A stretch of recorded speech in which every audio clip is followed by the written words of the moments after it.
Welcome to Sales Velocity TV, where we pull back the curtain on how the top businesses in the world sell more with less resistance. Bringing over 50 plus years of combined sales experience and over 100 million in revenue generated, please welcome the hosts of Sales Velocity TV and two incredibly entertaining gentlemen, Andrew Cass and Aaron Parkinson. Today's topic amuses me. How to deal with haters. If you're watching live, everybody, Aaron has his hater cap on, which is a big, bright orange four-leaf clover. Probably someone's offended right now, so you got a hater probably out of the gates here, Aaron, on this episode where we're going to derail a little bit from the traditional sales and marketing and, you know, the theme of the show. But it all ties back because the sales guys and the sales operations, Aaron, that are out front are usually the most hated. And I'm going to preface the show with this. You will never have haters if you are in the back of the line.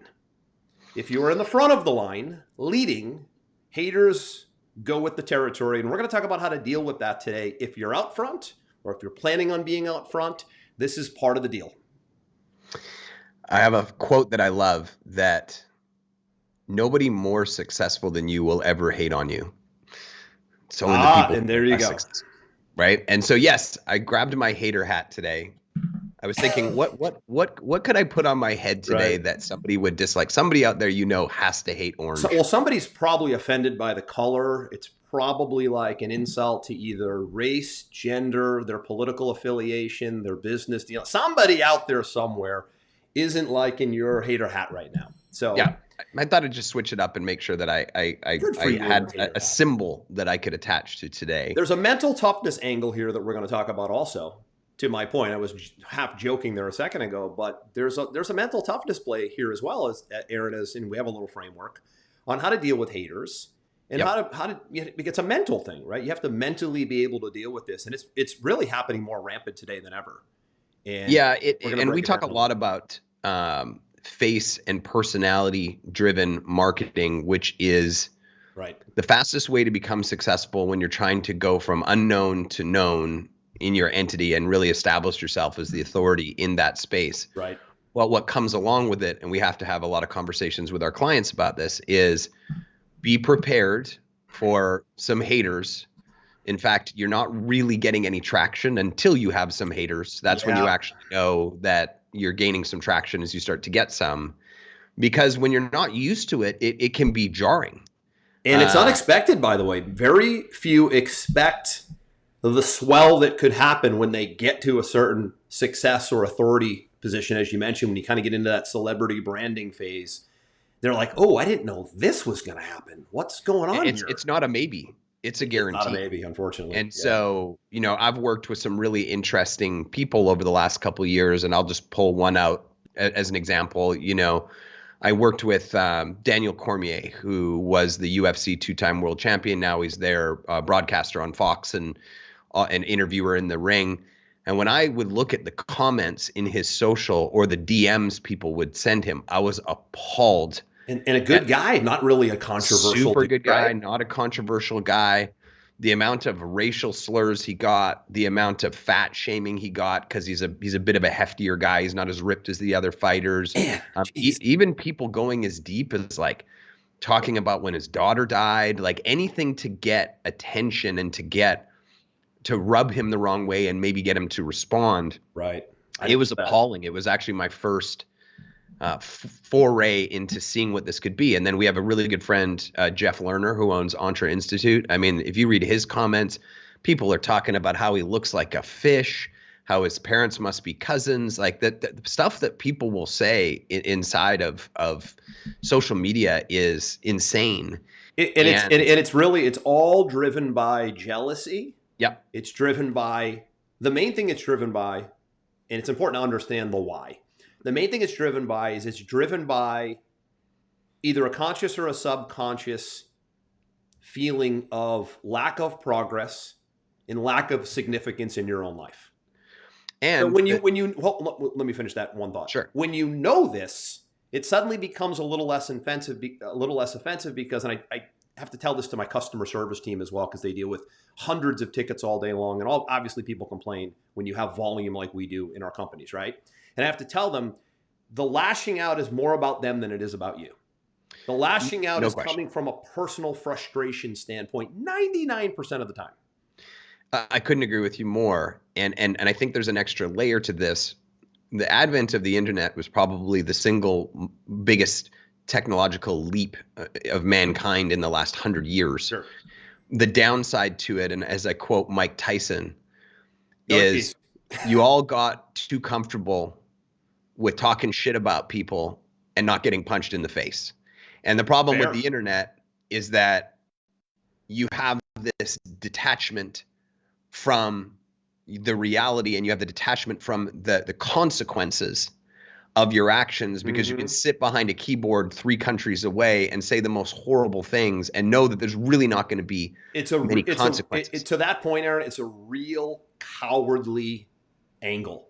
To your point of, you get to hide behind your computer and be as vicious as you because you know you can, because you would probably never do that to someone's face. So you're like, right off the bat, you're a coward, and you're really frustrated with your own lack of progress and significance, in my view.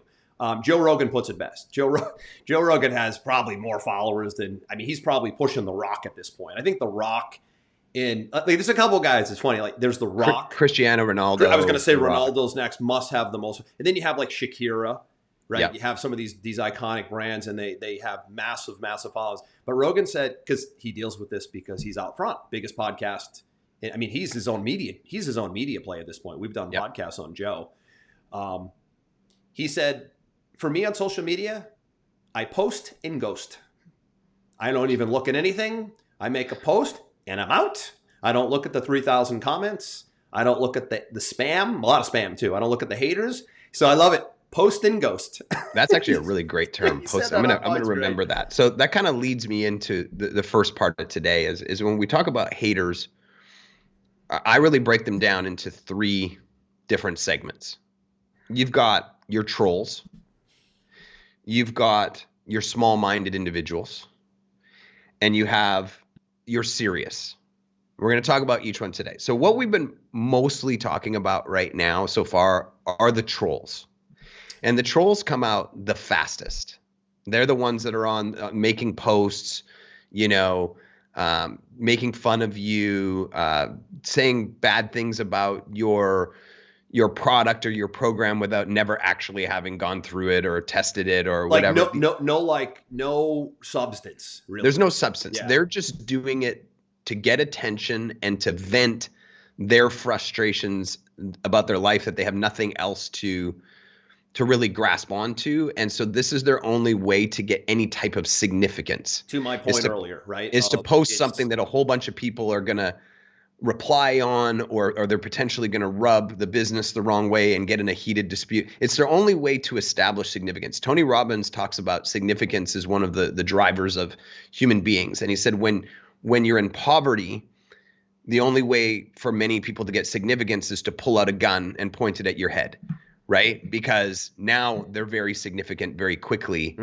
And that's why violence is so rampant in poverty, because there's no other way to establish significance, right? A little bit of a scary thought, right?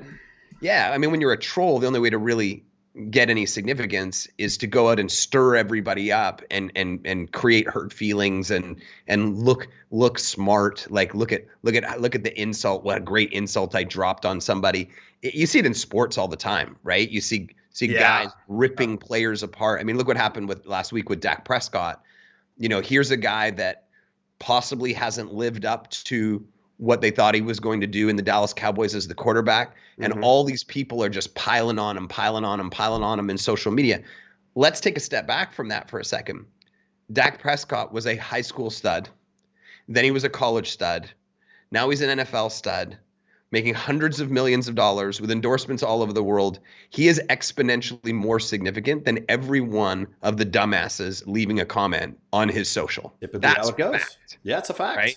Everybody else likes these trolls like to pile on because it makes them feel like they can leverage a little piece of him to make up for the fact that their life is a total disaster. Right. So they're a hot mess in most cases, right? They're a hot mess, right? Yeah. So the trolls, and I'll take it one step further. What a lot of people don't understand is that the trolls in many cases are actually super fans.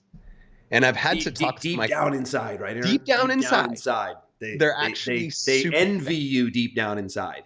The Right. harder they are on you, the more they envy you. And that's where you really see it in sports.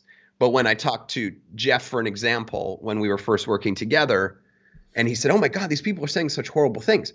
Well, they're envious of you. They're envious of you that you have the courage to put yourself up front, that you're getting results, that you're making money, that you have a good family, that you're doing the things that they're too scared to do. And rather than just being honest and saying, "Man, I really respect what you're doing," like, blah, blah, blah, or just don't say anything. or don't say anything at all. Right? They throw in these wicked comments. Yeah. And then all of a sudden they feel good. But really, if you think about the amount of time that trolls are devoting to following somebody, commenting on them, getting in conversations with people, this and that, really, it's like the crush in high school. You remember the back in the day? That's a good word for it. Right? It's a toxic crush, though, isn't it?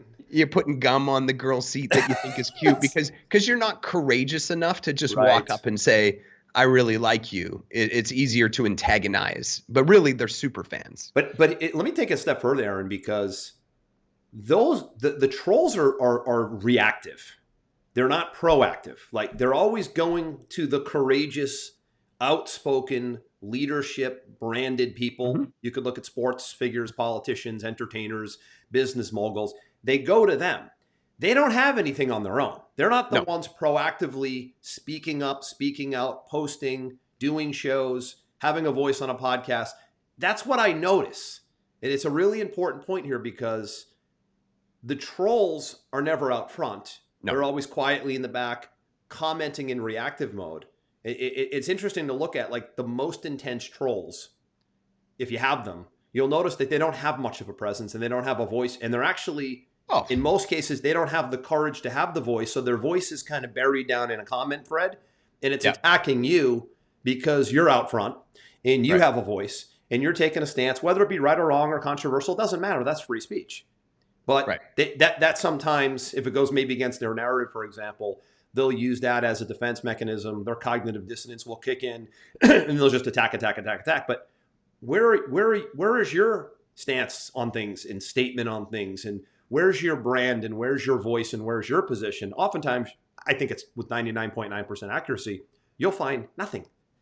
Nothing. And if you think that Andrew's wrong, I've done this many times when somebody has said something just absolutely wickedly painful and offensive, go look at their profile. Don't look at their comment. Look at their profile and look at their life. 99% of the time they're living in a van down by the river. Are you really going to let somebody... Or they don't have a profile at all because they're nothing. They're of no significance. Exactly. Back to my point in the beginning of no significance. They're of no significance whatsoever. If you were walking around in the street and you saw somebody with that little significance and they threw an insult your way, you would laugh. You'd probably just walk away. Exactly. You just laugh or you ignore it. But the thing is because we don't know who they really are unless you go and do some research online. You take it personally, or some people take it personally without any context behind it. Yeah. And so that's the troll bucket. Okay. Then you have the small-minded bucket. Now, where I find the small-minded bucket typically lives is in your circle that you've established. Now, this could be your family. This could be your friends. This could be your acquaintances in the real world. Often when it's the old crab in the bucket analogy. When you leave the bucket and you're trying to crawl out to go and do something better, the crabs will try to pull you back in because it's breaking against what they want as the norm. And oftentimes they will say subtle things that undermine your potential or that undermine your idea. And the reason it has very little typically to do with your idea or what you want to do, and everything to do with them, because they don't want to see you go off and be successful subconsciously, because it will be a mirror reflected back at their lack of momentum. Lack of progress. Correct. In your own scenario, right? Correct. Leadership and success scare people who don't have much success or leadership capabilities is how I want to put it. Yeah. So And sometimes that's intimidating for many. Yeah. And sometimes it's not necessarily just them wanting to pull you back so that they maintain the balance and the norm. And sometimes it's also a lack of education, and people fear what they don't understand. Yes. So that's the cognitive dissonance piece right there, Aaron, that I'm glad you brought up. We're seeing that rampant today, by the way. So they'll just sort of throw out quips and quotes about the chances and the likelihood of failure because they just don't really understand the conversation. Yeah. I remember, Andrew, when I started marketing online, I think I've told you this before, I was working at a Jeep Ram dealership. So I was working in the day at the car dealership, and I was working at the night bouncing at a nightclub. And so I was working 2 jobs, and then in between my 2 jobs, I was building my business. So I think there's probably, success leaves clues there. It's not easy, right? And I built it up enough where I had replaced my income at the car lot and realized if I could get rid of this 8 hours a day and devote more time over here to the business, then I could potentially grow it faster. So I quit. And as I was driving out of the car lot, full of energy, full of excitement, and full of possibility, one of the old guys on the car lot brought me over like this. And I walked up to him and he said, "Here comes the train. Here we go." Right? He said, "These things never work out. You'll be back in 6 months." Why he felt the need to say that at the time just befuddled me. Debilitating, destructive, demeaning. Yep, all of it. No need. No need. No point. No. Why discourage a young guy who, by the way, probably reminds him of him, and who one day wanted to maybe make the move to a higher ground and failed. So therefore, you're going down with him, buddy. You're going down with him. It was way more about him than it was about me, is that he had resigned himself to that life, and he wanted everybody to stay in the same duck pond in the same level of misery, and didn't want to see somebody become successful because, again, that would reflect back on him. And I was a little bit immature back then. So this may come off a little bit immature. I was in my 20s. Mm-hmm. And I went back 6 months later. I bought the most expensive truck on the lot. And I drove by out the door, and he was still standing in the same place. And I rolled down the window and I said, "Still working." And then I drove away. It was a little immature, but it is what it is, right? I'd have done it today at 49. At the time, that was, I used other people's doubt as motivation. At the time, that's what fueled me. And I wanted to make sure that he knew I was not him. And so the small-minded people, they're sneaky. And you really got to be aware of those conversations that are happening around you, because oftentimes they're people closest to you. Mm. They could even be your spouse, right? They can be your immediate family, your parents, their parents, your brothers, your sisters, your friends, your acquaintances. What we can't do is get in a big fight with them, because that creates animosity. The most important thing it can really do there is probably work in silence and just show them the proof and not talk about it, because subconsciously they either don't understand it or they don't even really want you to get there. And by you sharing your big ideas and sharing your motivations and whatever, you're actually like causing them pain. So they're going to cause you pain back. It's typically not a good circle. It's not productive energy. It's not to I guess gloat about, if we're talking about success and leadership and whatever that the bucket is. I mean, there's so many different and buckets here, but really what we're talking about at the end of the day is being out front. Yeah, and if you the keep reality talking about the way you're out front, I guess that could alienate a little bit, I guess. With your inner circle, you might not perceive it as gloating, and it might not be. It's just they can't wrap their heads around it, and you come at it from 2 different angles. What you want is you want them to be excited for you.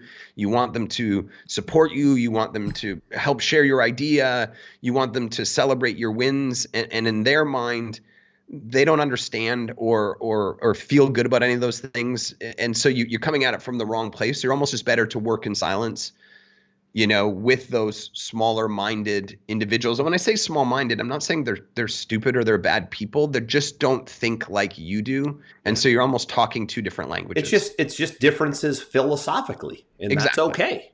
Right? It's one of the problems I have today with the political landscape is that suddenly we've come into a place where two political parties who have two different philosophies on things, suddenly that's no longer accepted. It's now demonized. And that's only coming from one side. I mean, that's just so destructive, right? Like there's always been two parties. They're always going to have different views. And they've always, not always, but they ideally it's best for the country if they come down the middle and power is balanced and they speak on things and they hold everybody equally accountable for fraud or for misbehavior, and all that's gone in the last couple of years. Like literally, like it's a two-class society, and that's a really, really, really, really, that's what's dangerous to democracy is when you don't have parity amongst the people and the leaders, and that's a huge issue we're dealing with right now. That's why there's so much division right now. Right, and as you can see, man, has it ever fueled some haters on both sides. Looping back to the hater thing is, when you go down the path of a two-class society and you alienate one and not the other, and you investigate one and not the other, it's a divide and conquer regime. You're actually creating more hate, you're creating more division, and you will spawn off more haters. And who is that good for? Nobody. Right? Who's that good for? Nobody. I mean, that's looping back to business for this show, is you got to be really, really careful of what you allow in and what you give energy to as well. I think to your point, Aaron. It's 100% to my point. So we've talked about the first two pillars. You've got your trolls, you got your small-minded, different groups, although lots of trolls are small-minded, but you get my point. A little bit of overlap. You've got the last one, which is serious. Okay, so you got trolls, you got you mean serious haters? You're talking about serious haters? What I'm talking about committed haters. I'm talking about threat, legitimate threat. Got it. Okay. So when we look at these three different categories, there's basically four different things that could happen from these three categories of people. So let's talk about, we kind of talked about the first one, which is social comments, right? How do you deal with the haters? Well, first things first, it's really important for everybody to know you can just delete and block anybody. So if you don't want to deal with them, just delete and block. Yeah. Bye. Conversation's over. Block from all social media. Take care. I had a guy, want to hire us this week, and I did some research and I didn't like what I was seeing, and I told him, I don't think this is the right fit for me, and I think I'm going to pass and whatever. The guy texted me 9 times and then had his client direct message me on Instagram 5 times. It was absolutely psychotic. Why would you not? Why would you want? What's wrong? We need to talk about this again. I just blocked him. Conversation's over. The conversation is gone because it's been blocked. That's a good point. We're done. The ability to be able to block. You can block on social media. I mean, that's. You can block contacts on text. You can block emails. You can block social. You can block just rather than getting sucked in and wasting my time trying to explain these things, I just blocked them. Now it's done. It doesn't exist anymore, right? So if you don't feel like engaging, don't. Just delete and block, right? I think I said something to somebody once about that, Aaron. I was like, because I've been really outspoken over the years with the public health handling of COVID. I think anybody that watches the show knows this. It was a complete disaster. Now it's all coming out. So now I looked like a unicorn at one point. Today I look like a wizard, right? So I have people reach out to me privately all the time. They're like, man, I've been following your dialogue throughout these years. And back then it was like hard to believe. Now it's all evident. Right. How did you know? And different topic for a different day. But I've had some people reach out. I go, if they've found something offensive, I go, you've got one of two choices with my content and my posts or my thoughts, because I'm going to say what I say when I want to say it. I go, you got two choices. This is my every time. Choice number one would be buckle in, because it's going to keep coming hard and heavy. Choice number two, there's a little X at the top right-hand corner of the screen called unfollow. I suggest one of the two. And it's always crickets at that point. Buckle in for more or unfollow. Right. That's it. And they can unfollow you. You can unfollow or I'll and delete block you them. if you feel, yeah, exactly. But right? I'm saying this now to the people who are like, because I had a conversation about this 2 weeks ago with a good friend and financial advisor who's really getting ready to get out in front with his brand and his book. Great book on Amazon. But he's he's in the back of his head, he's having trouble shaking when I get out in front, I don't want to get, because he has a controversial but effective financial planning strategy. So anytime you have something that's a little bit controversial, then you're inviting a little bit the haters, right? Because it's you not get a lot standard of attention really quickly. But yeah, you it's also not standard mainstream financial planning advice. It's a little more like upper echelon sort of, wealth planning advice. So you invite the attacks, you invite the criticism, and he's not ready for that. And I said, until you get your head wrapped around the ready for that thing, there's going to be unconscious procrastination. There's going to be unconscious excuses as to why not today, why not now, why not me. So every time we talk, I say, I can give you all the business advice on marketing, on funnels, on branding it, on making you look like a rock star. But until we unleash the mental game of, I don't know if I can deal with the criticism, we're not going to get anything off the ground, because you'll subconsciously sabotage it along the way. Yeah, you'll fold. Right? And what you'll find it's an interesting phenomenon, because that's what a lot of business owners and entrepreneurs and sales professionals run into, is they're ready to go deep and they're ready to go big, and they have the right assets and the right product or the right marketing, but they sort of tiptoe because of what we're talking about here today. Well, there was a survey done, and the question was, what do you fear most in the world? And then I don't remember when the survey was done, but I remember reading it, and the number one answer was public speaking. Oh, we talked about the fear of death versus... Right. More people were afraid of public speaking than dying. That's a poll that's been run many times, and it has keep coming back the same way to that point. Right. Yeah. So when you actually think about it through this lens, the big reason why people are afraid of public speaking is they're afraid to look stupid. They're afraid to be called out. They're afraid to get haters. They're afraid to get trolls. And these things that they're making up inside of their head keep them from moving forward. So it's not like this is exclusive to just a small group of people. It's pretty common. Very common. And what happens is, once you get into it, the first couple of ones you see, you're like, oh, that hurt. And then eventually you just become blind to it, or you post in ghost like Joe does. And you just laugh, like it means nothing to you. But in the beginning, it means a lot. You got to get past that part where it means a lot to where it means nothing. I think that's a great point you make, Aaron, because what I think you have to do is actually go take a few stones. You got to take a few shots. You need to go take a few arrows in the back, and then you go, you know what? That really kind of hurt.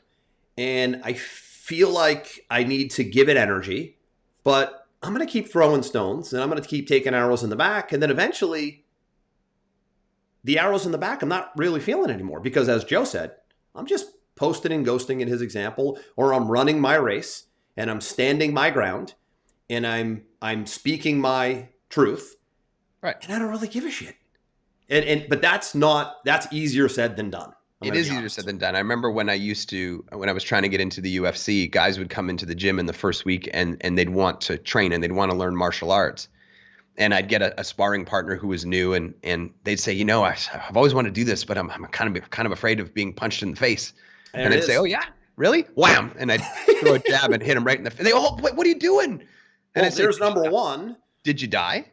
And they, well, no. Did it hurt as much as you thought it would? Well, not really. Right? Let's just get the fear out of the way first. Let's just hit you a few times today, and you realize you're way stronger than you thought you were.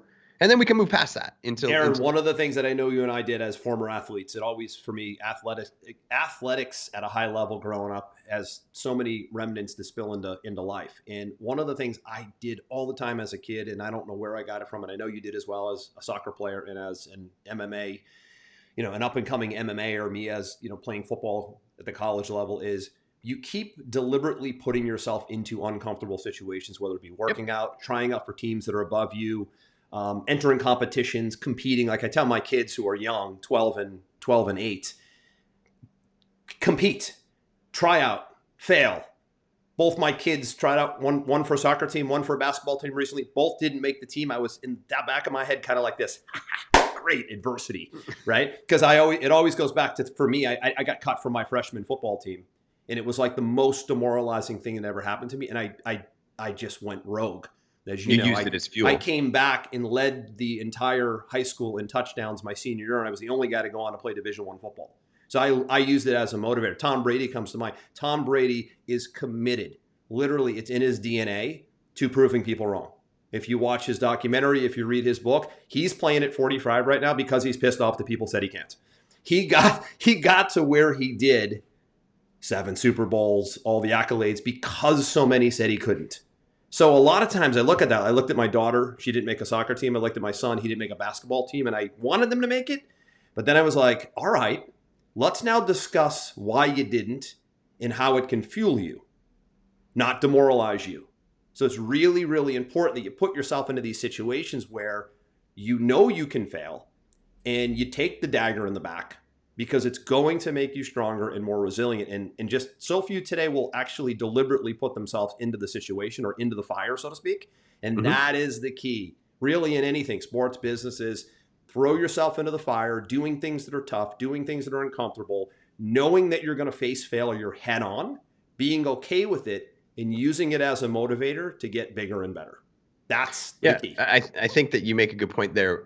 And what I've found, at least historically for myself, is when I put myself in a scenario where I feel that anxiety, that fear-based energy creep up, it means that I'm stepping into a new place where I know I need to go because I need to grow. That's right. And when it's not there, I'm just kind of stagnant. Right. You know, I just stepped onto a board recently where all the other board members are like on another planet. So you're uncomfortable being there, aren't you? I was uncomfortable. I am uncomfortable. Good. But I know that that's important for me to grow, is to put myself in uncomfortable situations, and it will only benefit me long term. That's right. So to my point here, exactly. Deliberately doing this, though. Deliberately doing this is the tough part. Deliberately doing it. So we're kind of getting stuck on the social, but we're talking about some really interesting things. One is you just delete and block, right?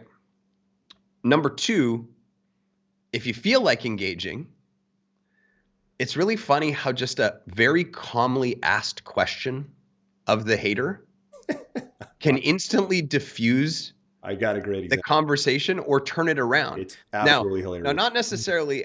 I don't really encourage people to go back at them and fight, because that's what they want. They want the attention of the fight. That's hard, right? To But it can be hard to do, right?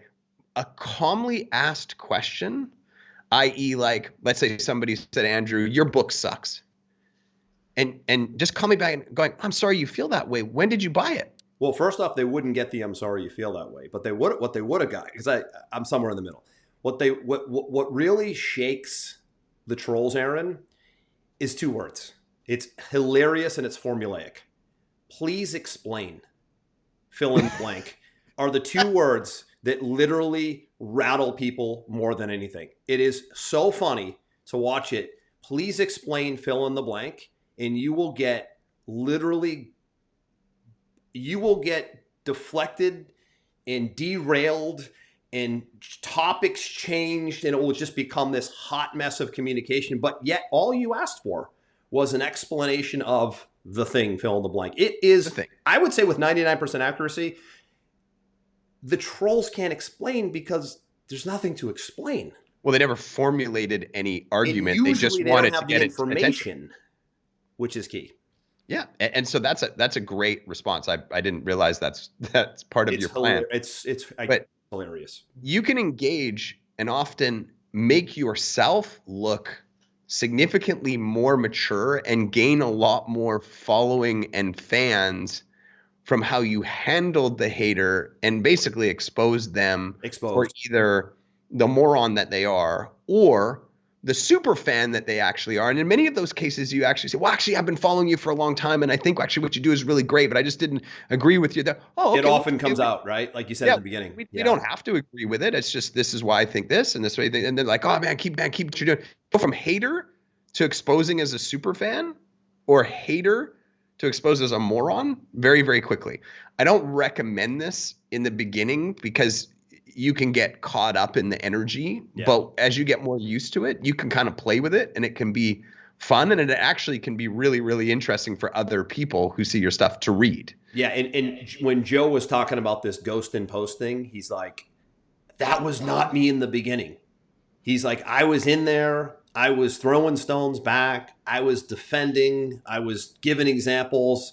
And then I realized this is just such a massive, as he got really big, this is such a massive energy suck that pivoted. He pivoted to the ghost and postmodern. I listened to a great interview with Ron DeSantis, who's the governor of Florida. I'm a big fan of him and his policies and what he's done over the last couple of years. And his wife is really elegant as well. And they were speaking on a stage. And of course, when you're out front, to the point of the show, you're going to have the haters and the daggers. And it's a lot of lying, too. The thing that gets me the most is when it's just legitimately fabricated, right? So he gets a lot of that because he's an up-and-coming, presidential candidate and most likely a very popular one. So he said, we as a family, we don't even look at it. We don't give it attention. We don't give it energy. We don't give, we're on social media, but naturally they have a team and whatnot, but we don't really look at it. We focus on the task at hand and we focus on getting the job done and we focus on the people and we don't really get caught up in the haters. He didn't use the word haters, but to the point here, Aaron, it takes discipline, is my point, to be able to do the job, continue to throw stones, because in a lot of cases here, you're a business owner, entrepreneur, you're out front, you're pissing some people off, especially if maybe your product or service or message is a little bit controversial. It's going to come. And the question just becomes, do you have the discipline to draw the line and maybe look at it, maybe peek at it over here, maybe not at all, like a Joe or a Ron or a Brady and those guys. You'll see Brady too. He's controversial with his methods. TB12 method, highly controversial. He had a problem with Bill Belichick because he was doing his own agenda while the team had their own agenda, right? Those guys all don't look at it. They've gotten to a point where they don't look at it. So it is a discipline that comes and that's with really, it as well. I think, the third option, right? Is one is look at it, delete and block. Two, don't look at it at all. Or three, once you get a little bit more comfortable with it, if you want to go have some fun with it, because it's fun for other people to read, you certainly can, right? That these are different ways to handle it, but never get attached to it emotionally because of all the things that we talked about earlier. Here's another tactic, a fun tactic, Aaron, is you hire someone. Sure. As a PR person, as a social media management person, and you could literally, if it bothers you, and it should bother you to a degree if you're being attacked, is you have this person literally 8 hours a day. Somebody can be in the Philippines or India, and 8 hours a day, they can sort of be your brand manager. They can go through all the posts and all the comments, and they can do one of two things. They can delete, and keep the productive, positive ones in play. Or they could maybe go in and they could respond for you on your behalf. So you pull yourself out of the loop. I've seen this, it works magically. I'm Aaron Parkinson's PR assistant, and this post is not something we want to give energy to as an organization, as a brand, as a company. Thank you very much, right? It's like, they're like, damn, that's not what I wanted. I wanted the toxicity, right? So that works really well too, if it bothers you that much, if you can't keep up with the deleting or you can't keep up with maybe the looking at it. And a lot of the bigger brands, like we just mentioned, some of the bigger names, they do that. They have reputation management and PR type people. So there's a lot of solutions is the point. But I think the roadblock here is letting it hold you back. You're leaving your potential on the table. There's no question. And actually, that's what they want. Remember, they want to keep you down at their level. And so being afraid of them is giving them the exact energy that they want, right? So we've talked about the trolls. We've talked about the small-minded. We've talked about the serious. We've talked about social comments and the ways that you can handle them. We've essentially talked about the circle, right? Work in silence. I know you want to share everything with everybody else, but honestly, they just don't want to hear it. So work in silence and just let your results speak for yourself. Mm-hmm. When we look at online, I kind of break it up into, you've got social and then you've got PR, right? You've got your Google, you've got all those things. We talked about this in either last episode or the episode before. It's really important to be preemptive, like proactive in what you're doing and make sure you're putting out a lot of content. You're using the tools that Google has, like Google Maps and SEO listings. You want to control the narrative on any of the channels by making sure your content there's first versus somebody else's opinion. That's right. That's the proactive piece I spoke about earlier, is you've got to be out in front. You have to suppress It's a game. I hate to break it to you. It's a game. You have to suppress. You have to get out in front. You have to be more vocal, not less vocal if you're getting attacked. You need to be more outspoken, not less outspoken if they're coming for you. You need to be more successful, not less successful if they're coming for your success. That's a mindset that takes a lot of discipline, and it takes a lot of time in the game to be able to deal with. And I will say that if you're doing all those things and something still slips in, there's always a complaint from somebody or an opinion that can slip through. It's on a Reddit board, or it's on a scam alert, or all the stupid places that people go to voice their opinions. If that comes through, there's only two scenarios where it typically happens. One, you haven't fulfilled what you said you were going to fulfill, and you potentially haven't handled that situation properly with the customer, or it's a blatant lie. It's slander, right? Now, if it's coming from a place of you didn't handle the situation well, number one, look at your processes and improve them so it doesn't happen again. And number two, reach out to the person, converse with them, settle the situation down, doing whatever you have to do, and make it conditional upon them removing that post, right?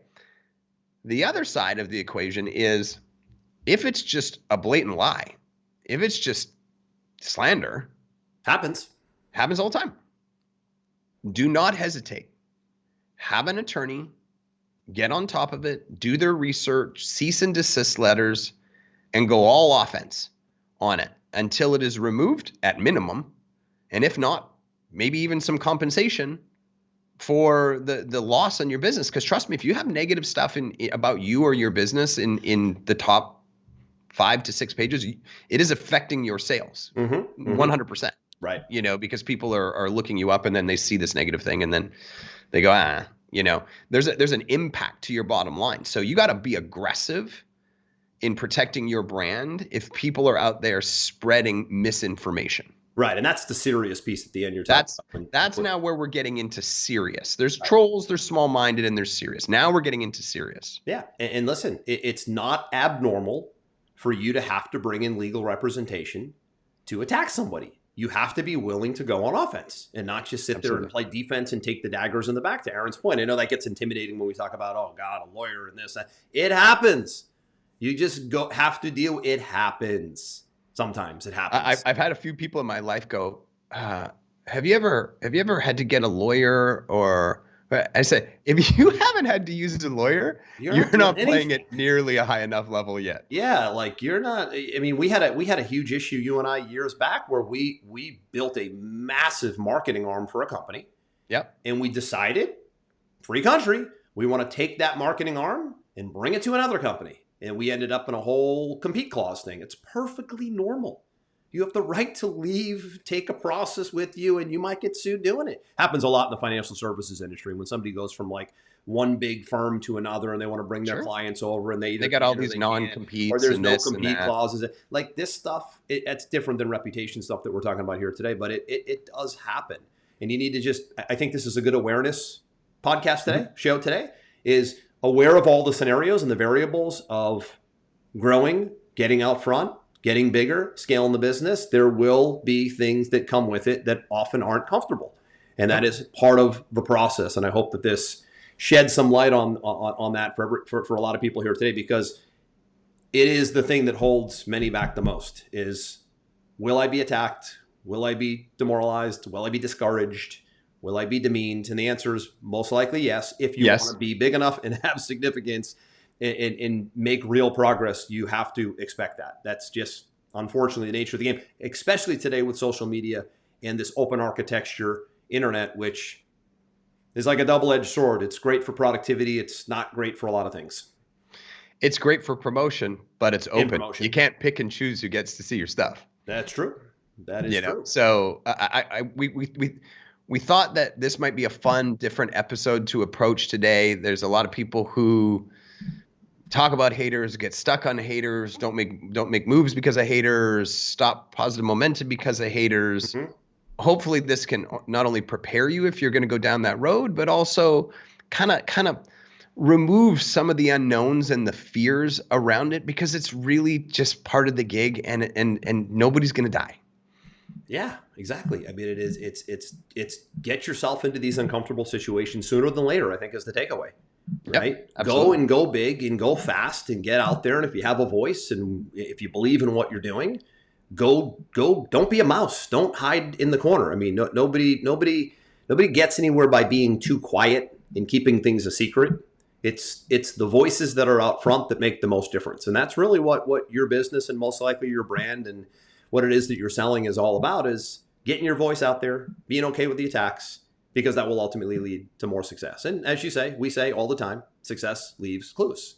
And you will see the most successful individuals, entertainers, business professionals, they're out there. They're getting attacked. And oftentimes they're not even giving it energy. They're really not. So you go take your hater hat, Aaron. Thank you. Go put it on all day today. Now we started the show with a hater hat because of the orange. Probably not. I don't think you're going to get too much hate mail on the hat. But anyways, I guess we'll wrap it there. I think the only takeaway I want to leave, Aaron, is the proactive piece. Is to be able to play this game, you're going to need to promote more. And really that's the essence of the show, is promotion and sales and whatnot in business growth. But you're going to need to promote and be proactive and suppress, because it is a war and you don't want to just play defense. You want to be playing offense as well. Football doesn't work on just offense and it doesn't work on just defense. It works with both. It's a two-way street, and you'll need to be prepared to play both sides. But be proactive, get more content out there, have a show, have a podcast, do press releases, be active on social, advertise, get on TV, get on the radio, publish a book. All that stuff will wipe out the negativity fast. Yep. So be a prolific content producer and watch what happens to all the negativity we talked about today. I'll leave it at that, my friend. Perfect. I'm Andrew. That's Aaron. We will see you in the next episode of Sales Velocity TV. Hope you enjoyed this one. If you listen on the podcast platforms, we are on the Big Five: Amazon, Stitcher, YouTube's video, Apple, Google, Spotify. You can check us out on the go as well. And as always, live every Friday in the public Sales Velocity TV Facebook group at 11 a.m. Eastern. We'll see you next time. We hope you enjoyed this episode. Sales Velocity TV is powered by Pipeline Pro, the ultimate all-in-one sales pipeline management and marketing automation platform that makes all others obsolete. And we can prove it. Take a tour at gopipelinepro.com. See you on the next episode.